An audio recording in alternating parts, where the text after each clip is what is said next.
Salut à tous, c'est Motivation au quotidien et aujourd'hui on se retrouve dans une nouvelle vidéo où on va voir l'importance de votre vocabulaire, l'importance des mots que vous utilisez pour impacter vos résultats dans votre vie, votre positivité, etc.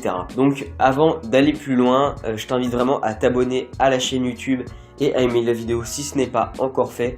Ça me fera super plaisir et ça me permettra de diffuser encore plus ma chaîne YouTube afin d'aider plus de gens.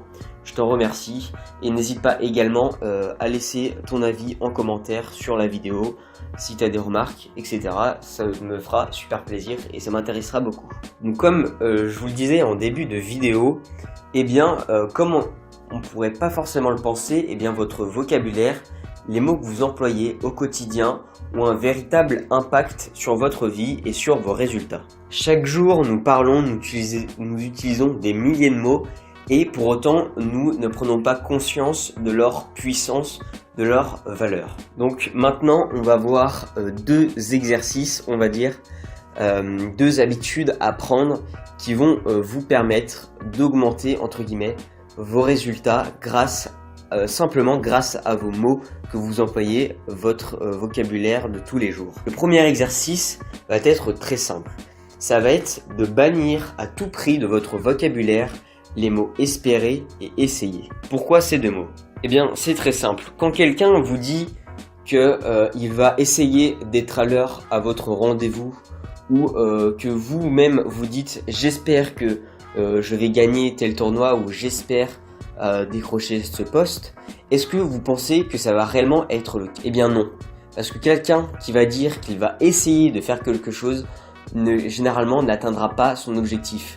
Le mot essayer et le mot espérer sont des mots beaucoup trop faibles et témoignent d'un certain état d'esprit.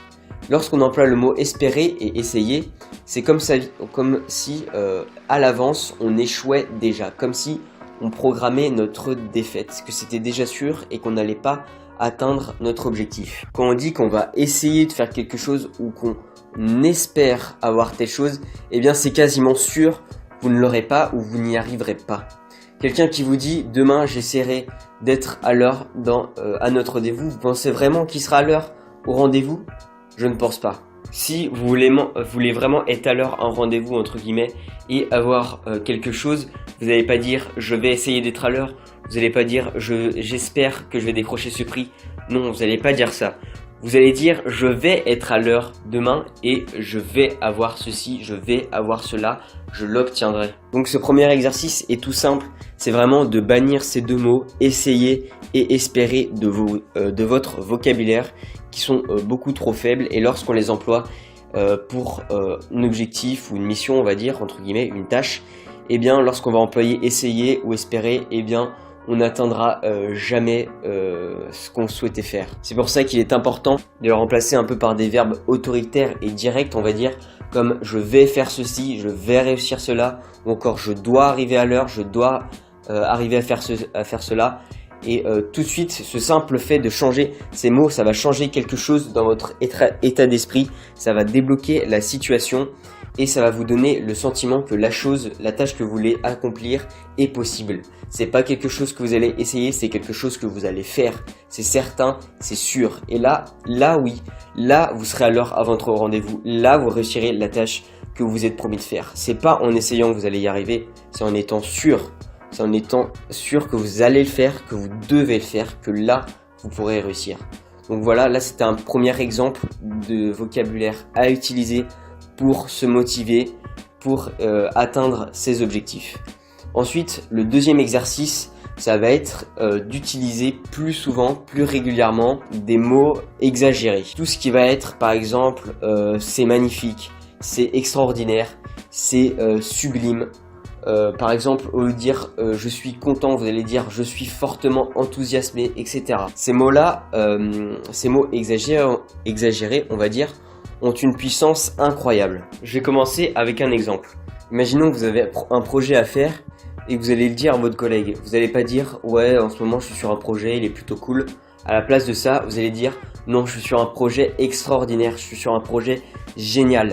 Le fait d'utiliser ces mots un peu surdimensionnés, ça ça va réveiller en vous un certain enthousiasme, une certaine énergie et la motivation qui vous donneront la patate au quotidien pour justement être à fond dans ce projet en question, on va dire, ou dans les tâches du quotidien.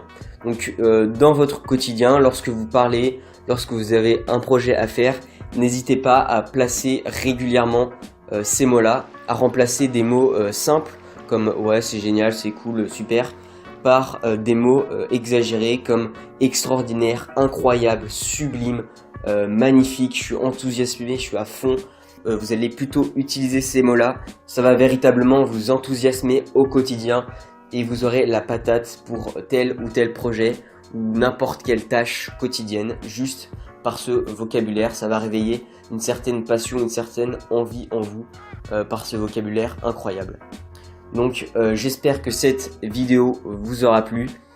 L'objectif donc de la vidéo, comme d'habitude, c'est pas simplement de savoir l'exercice, c'est véritablement de le faire, de l'appliquer au quotidien.